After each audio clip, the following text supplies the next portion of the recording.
Welcome to Hood War Stories. In this episode, I'll be discussing the war between Santa Monica 13 and Culver City 13 and the graveyard gangster Crips. The city of Santa Monica is a relatively small city located along the western border of Los Angeles County.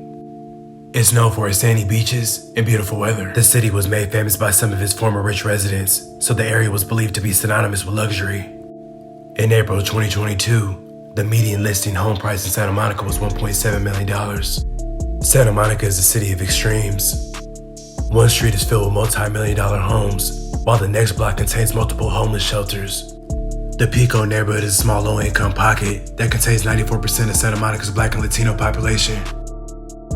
In the early 1900s, Santa Monica saw an influx of Black Americans, Latino, and Asian immigrants. The newly built railroads and highways encouraged a westward migration for people seeking a new life.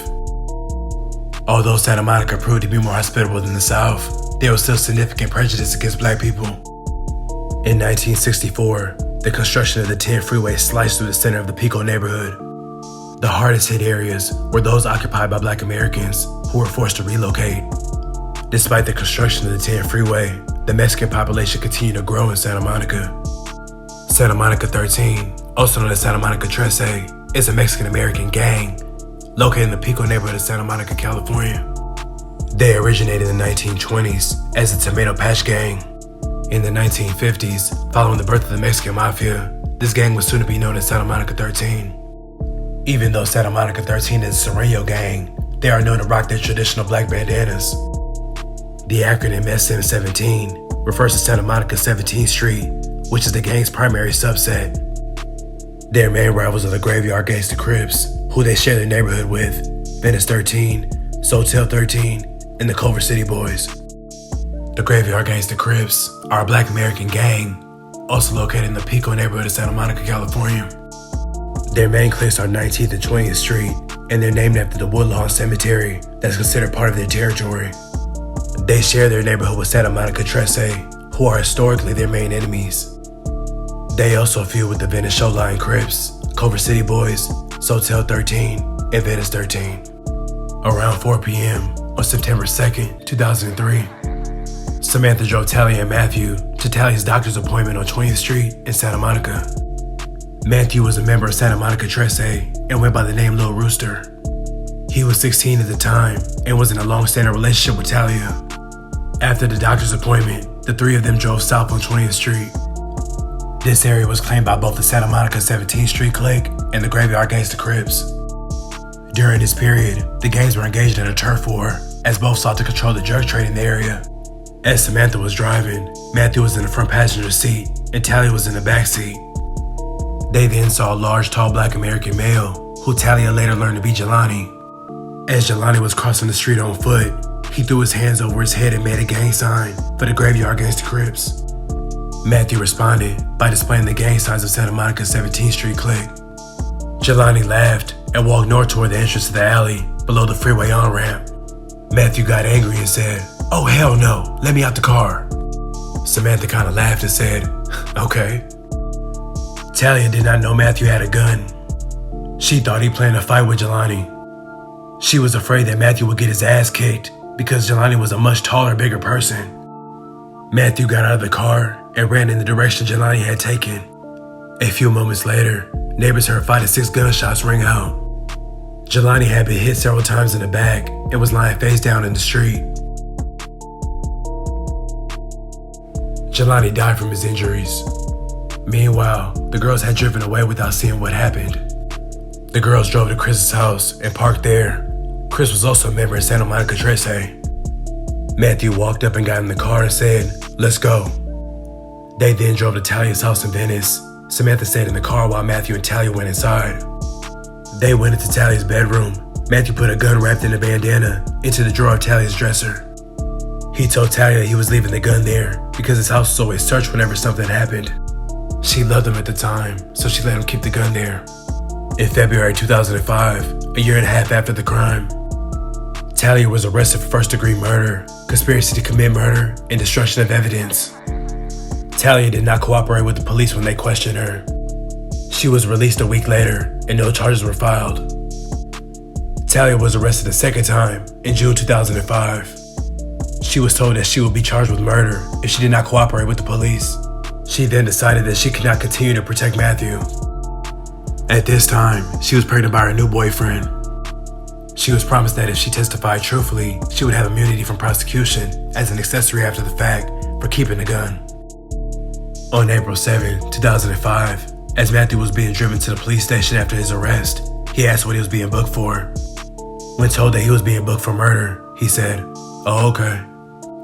Matthew Felix Vargas was ultimately convicted of first-degree murder with firearms use and criminal street gang enhancements.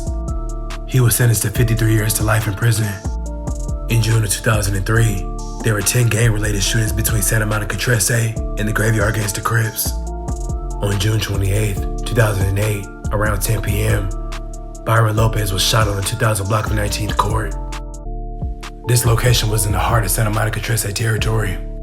Police said that 2 black males walked up and shot Lopez and determined that the shooting was gang-related. Lopez was taken to the hospital shortly after he was shot. Authorities say that he died before officers arrived.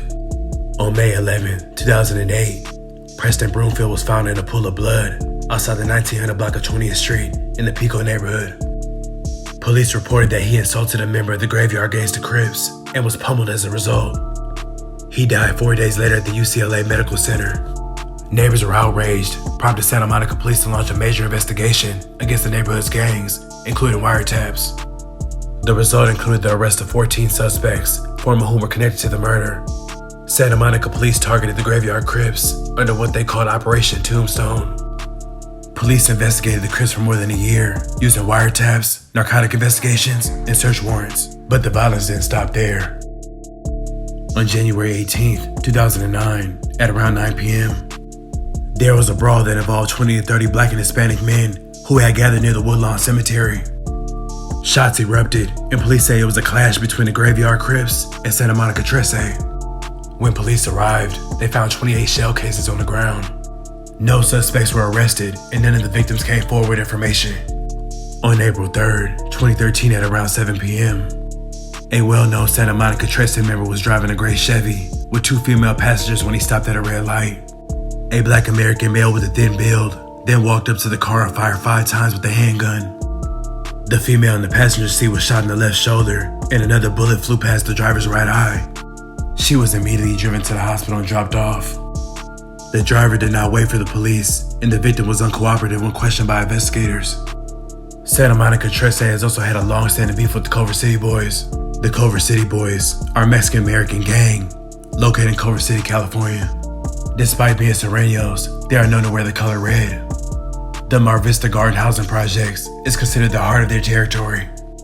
A turf war rocked the Pico neighborhood in 1998, when a flare between Santa Monica Trece and the Culver City Boys led to a string of shootings that claimed almost half a dozen lives in 2 weeks. The killing spree began on October 12th with the seemingly unrelated murder of a 50-year-old German tourist. He was taking a stroll with his wife and another couple outside the Lowe's Hotel when he was shot down. Later on that same day, Omar, who was from the Culver City Boys, was shot and killed near Santa Monica High School. 5 days later, in retaliation for Omar's death, Juan, who was from Santa Monica Trece, was shot down near Pico and 20th Street as he tried to flee from 2 attackers who chased him inside of a liquor store. Less than 24 hours later, Javier was shot and wounded outside of his home on 17th and Michigan. The following weekend, Michael and his brother Anthony were shot and killed while visiting their cousin's hip-hop clothing store that was located on Lincoln Boulevard. A customer and a shop's owner were also wounded in what police identified as a retaliatory attack. Following the sudden burst of violence, more than 1,000 Pico residents took the streets. In response, police expanded patrols throughout the city and leased a helicopter.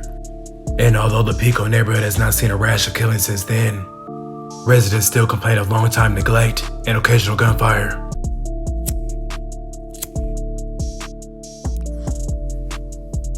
I'd like to thank you guys for watching. Please like, comment, and subscribe.